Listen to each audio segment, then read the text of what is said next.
Hi again. I'm Joe Connolly from WCBS with producer Neil A. Caruso.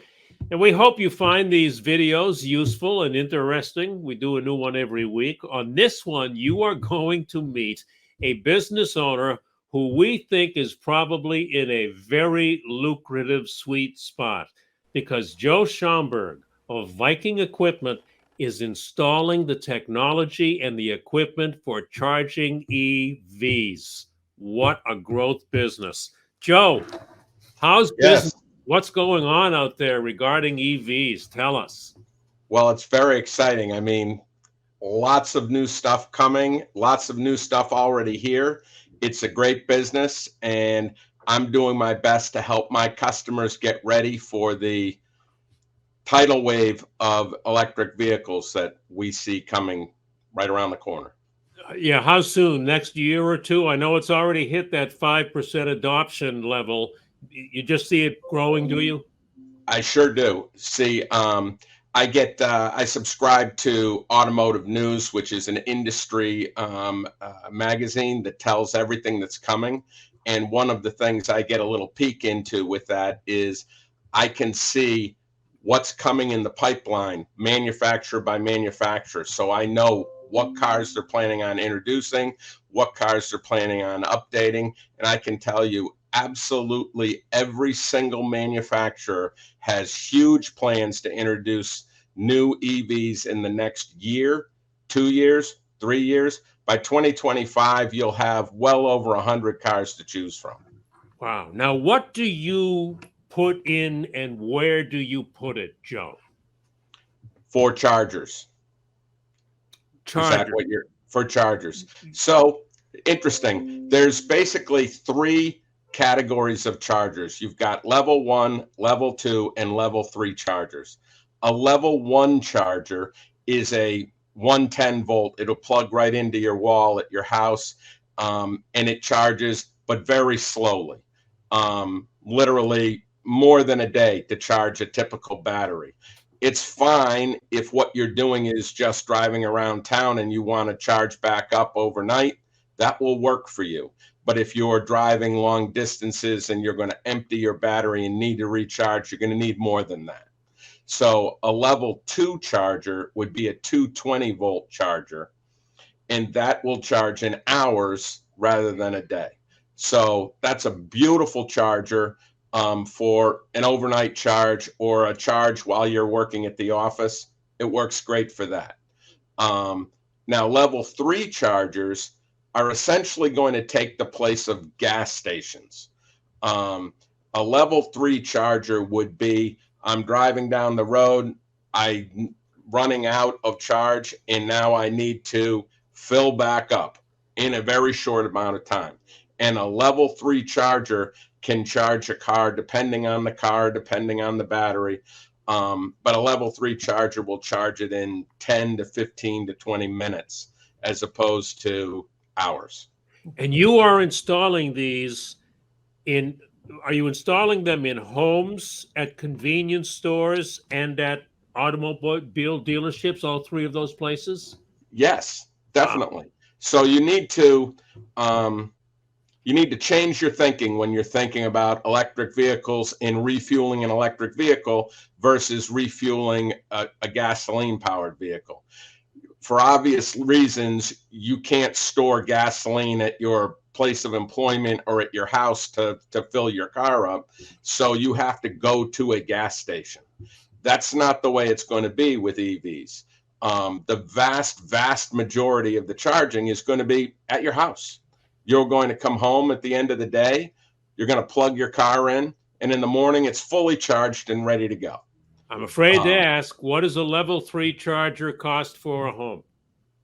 you mean a level two charger? Or level two? Yeah, or both. A Yeah, le- go ahead. you won't put a level three charger is essentially a gas station. Okay, so a So level two.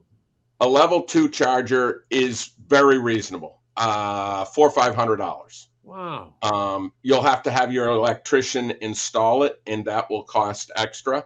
But there are, depending on what state you live in, there are incentives both from the federal government and from your electric company to put these chargers in that can cover the cost. either all of or part of the cost to purchase the charger, and all of or part of the cost to install the charger. It's great to be talking to somebody who's behind these charging stations that we're starting to see. This is very interesting. One more question before Neil asks some questions. And I don't know if you can answer this, but how are the ways that life and business are going to change in the next 5 years as this adoption really starts to take off? Can you guess or can you predict? Well, I would say this, that whole paradigm of I go to the gas station to fill my car doesn't need to happen anymore. It's not a hazardous substance. You could just as easily charge at your local coffee shop or at your grocery store as you could at a gas station. Now, gas stations, for obvious reasons, they're not looking to have you take your car somewhere else. So they're going to have level 3 chargers for quick charging as well, in order to keep your business to come in for soda and coffee and whatever. But I think you're going to have a lot of options for charging. And it'll be interesting to see what new products and services gas station and gas station-like businesses add as we go ahead here. Neil. Joe, I wonder, will the country be able to handle this rapid adoption? From an infrastructure standpoint, here in the Northeast, we heard it's a little bit more challenging, especially in our area. Walk us through kind of, is this feasible that this is going to happen in the next 5 to 10 years? I believe so. I believe, as I think I said, the vast majority of the charging is going to be overnight charging at your home. I personally own an EV. For the month of August, I drove it exclusively. I had exactly one time that I visited a fast charger, a level 3 charger. Other than that, all of my charging was either at home or I have a charger at work and I charge it at work. And it's simply when I pull in, I plug in. And then when I leave, I unplug and it's ready for me again. I feel like this is going to be like plugging your phone in at night. Make sure you plug it in so you don't wake up with a dead battery. Don't forget to plug your phone in. Don't forget to plug your car in. Yeah, right? Chuck it in at night too. Can the power grid handle this? Well, part of the infrastructure bill that just passed through Congress included money to update the grid. Mm-hmm. So today, probably not in its entirety, but yes, that's the plan. Everybody is heading towards a grid that can handle us charging. When you look at those level 3 chargers, those are DC chargers. So they're not pulling off the grid live. They're actually, it's a battery-based charger that is moving the power across to yours. So it doesn't have to fully hit the grid for that all at once. Interesting. And before I give it back to Joe, I'm curious about dealerships too, because they're just coming out of a chip shortage problem, manufacturing issues. Are these car companies and car dealerships prepared as well? And how are you working with them to make sure that they have the capabilities for this EV adoption? That's a great question. And that's really the focus of my world is my customers are primarily car dealers and other automotive repair shops. And I'm doing a lot to help them prepare, not just for tomorrow when they get one EV, but for the next 5 and 10 years when their business shifts in a big way towards EVs. At the same time, my customers are going to be doing less business in things like oil changes. There's no oil change. There's no exhaust, so I don't have to design and install exhaust systems for electric cars. Now, it's not all happening at once, but they need special lifts to lift an electric car so that you could get the battery out of the bottom. They need special tables to handle those batteries. They're going to need to be able to charge the cars when the cars are in their shop in order to work on different problems. So there'll be charging stations in the shop, outside the shop, you know, on the walls or whatever. In the drive-through, if they decide to do a quick charge, they might put a level 3 charger in. So there's an awful lot that my customers need to think of now. This is amazing. Joe, how are you as a business owner handling this booming demand ahead of you? Well, the first thing is to be aware of it and to make my customers to be aware of it. One of the things that I try to do is shop for them to try to find the best products, the most dependable products from the best manufacturers in order to make sure that a solution that I sell them doesn't become obsolete overnight. So I am living and breathing this. I mean, that's the reason I bought an EV for myself, was so that I could begin to experience EV driving and see what kind of problems and situations arise that my customers are going to need to deal with. Are you able to hire? Are you hiring? Are you able to find people? That's a challenge. I think that's a challenge for everyone. For sure, my cost of labor has gone up. You need to pay people to get the people that you're looking for, and not having, not being able to do the work really is not an acceptable answer for my customers. So yes, Are we're you finding hiring? ways to find people. Are you hiring electricians? Are you hiring out of trade schools? Where are you finding people? We're hiring. We're typically using some of the online services to help us find people. I'm not sure if I can say like Indeed, okay, Yeah. that sort of thing, where we try to find people. I have not hired electricians. We've been subcontracting that work out.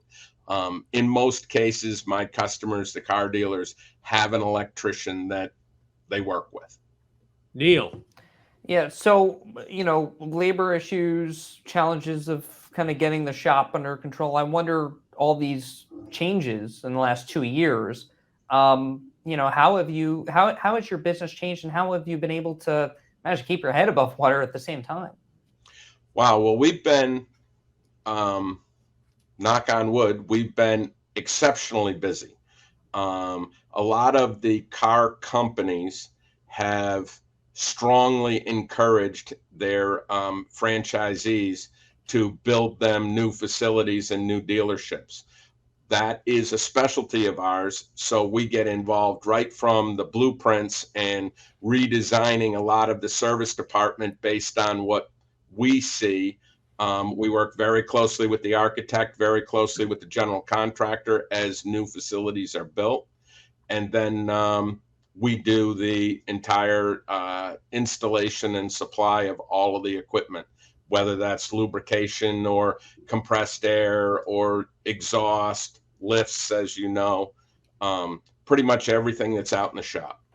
will hybrids continue to be popular, or do you think that we'll pretty quickly go to all EV power? Yes, but I feel hybrids will phase out and will move more directly into battery electric vehicles. And the biggest issue is this range anxiety that people need to overcome. They need to understand that a battery electric vehicle is actually got a lot of advantages to your lifestyle. I mean, it's funny because I started to drive my gas car again this month to compare it. And this week I've been to the gas station 3 times. I do a lot of driving, but last month when I had the electric vehicle, I'd only gone to what was essentially a gas station once the entire month. So while people think battery electric vehicles will be very inconvenient, I find just the opposite. The gas vehicle is inconvenient. The battery vehicles are great. Would you drive the EV to Maine now and back? Sure. Could. Sure. You could. I absolutely. There's I shared there's a bunch of different websites out there and apps for your phone. One is called PlugShare that I use, and I use it because it goes across all of the different people who are supplying power, and it will tell you by type of charger where they are, and you can even there's other apps that allow you to plan a trip, and I might want to visit my grandchildren in Maryland, and I can say I'd like to arrive there with a half charged battery. It will then give me a path from my house to Maryland, and have me stop conveniently at charging stations along the way so that I arrive with half a battery in Maryland. Are there enough charging stations through that route, though, that you could plug in and maintain a charge? There sure are. If you look at the major corridors like 95 and 91 and all of the major corridors, there are already chargers very conveniently located, usually in a rest area right on the highway. Joe, you explain all of this better than the best news websites that I see. We are going to have you back sometime to update on all of this. And it's so interesting to hear you explain it. And just what I think about as a business news reporter is that you got in on the ground floor of this, if I understand correctly, by just following your current customers, because you were already supplying them with lifts and tire changes and other heavy equipment. And this whole new ball game arrived, and you made the right turn right into it. Keep up or get out of business, because it is absolutely the same way it's going to affect my customers' business, and that they're not going to do oil changes anymore. I can't sell them the equipment to do oil changes anymore. So I need to grow where they're going to grow, and that's my plan. So much. Thank you so much for talking with us. Joe Schomburg of Viking Equipment, also known as your answer to the future of your car. We'll talk to you again, Joe. Thanks. Thank you, Joe. Thank you, Neil.